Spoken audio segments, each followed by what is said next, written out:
And specifically, if you're welcome to look at the entire thing. Did Mr. Nifong send you the entire motion? Well, that's what I was just going to say. I did not get the entire discovery request. Okay. The only part of the discovery request that Mr. Nifong forwarded to me, which is really the only part I needed, was the part specific to the DNA testing. Okay. Look at Exhibit 11 of that motion and see if that refreshes your recollection about what you might have foreseen.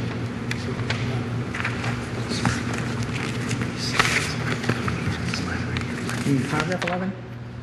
I'm sorry, page 11, paragraph 36.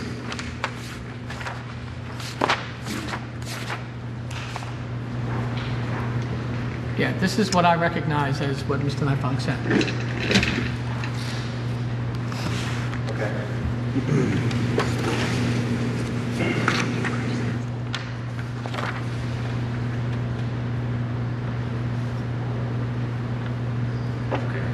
If you'll look, I'm sorry, if you'll look at Exhibit 238,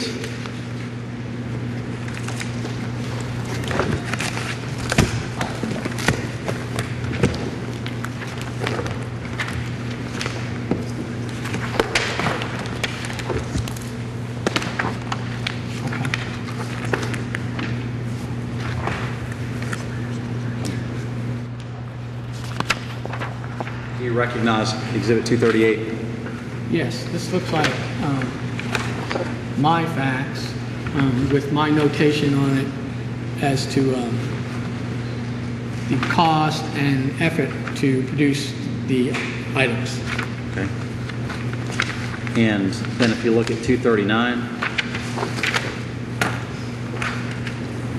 I'm there. and do you recognize that document? Yes, this is the letter that I sent to Mr. Nifong that explains in detail how we derive at the cost, how much time we anticipate it would take, and it includes that paragraph I told you that was in there about my concerns about privacy. Okay. And can you read, well, read the second paragraph there.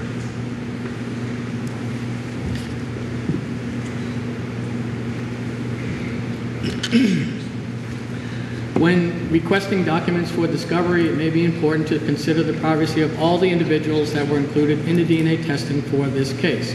As you know, we performed DNA testing on all of the lacrosse team players and a number of other persons with suspected links to this case. In an effort to protect the privacy of these individuals in a very high-profile case, we limited our formal reports to the evidence items and only the persons tested that could be linked to the evidence with the DNA testing results. Okay.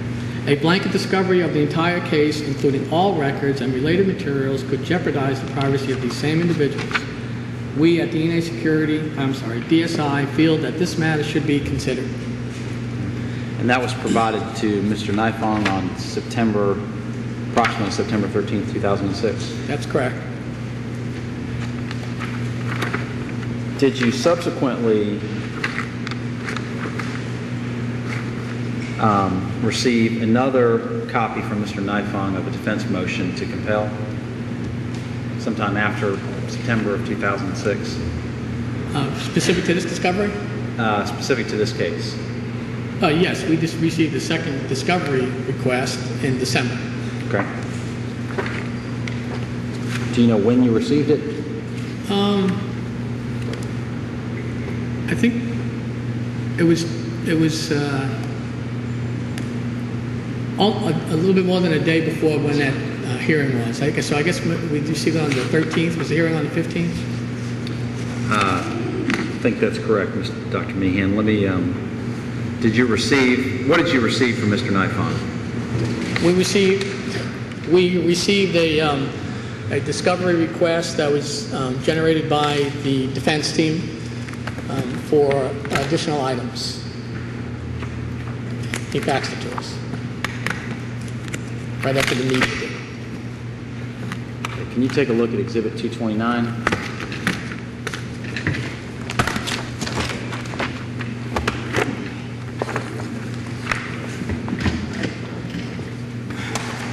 Tell me if you recognize that as the motion that Mr. Nifong sent.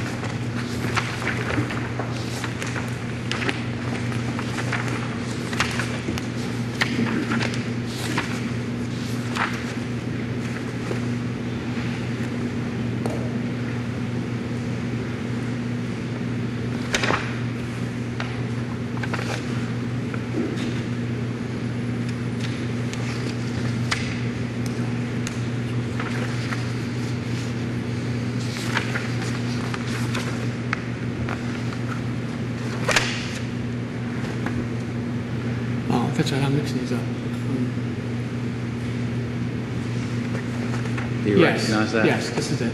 And do you recall what the general gist of that December 13th motion from the defense was? The general gist was that in the previous documents released the previous documents that were released by Discovery were incomplete, that there were additional items somewhere to be had. It's not the case, but that was the thrust of this, I think. Was there anything in that December 13th motion about items that might or might not have been included in the May 12th written report?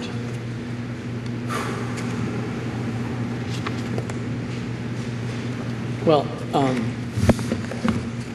yes, that's the point. There was, and it's been a long time. I don't have this memorized, but the gist of it again was that there were items or information that was not included in the previous discovery request that we supplied information for.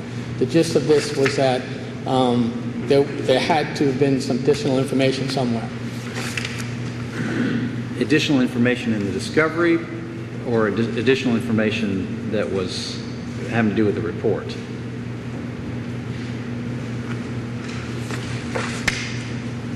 Additional information with regard to the report.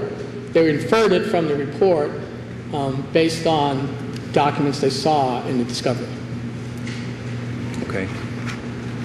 And was there any indication in that defense motion on December 13th that there had been additional DNA found that had not been reported in the May 12th report?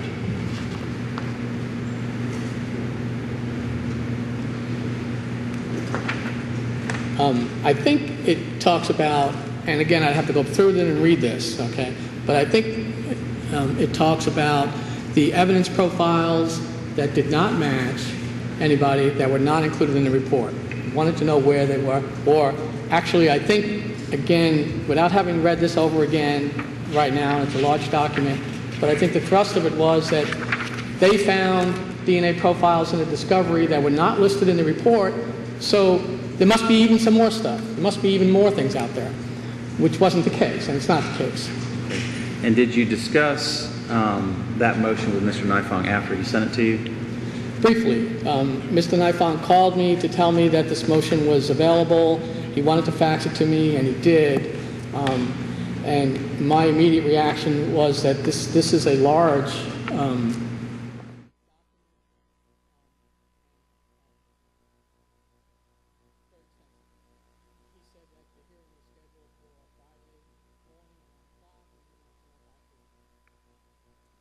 be there to help resolve these issues. And I told him that, quite frankly, this is a huge case, and this is a huge document that I would have to go through. It would be very difficult for me to be prepared to adequately address all of these concerns. Mr. Nifong said that he understood. He said that he also discussed with me that he felt it would be very important for me.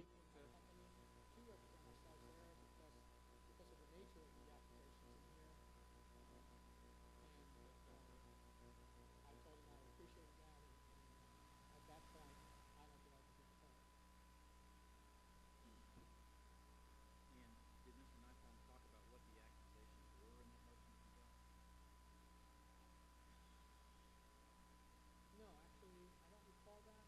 He may have, but I don't recall that. I think it was just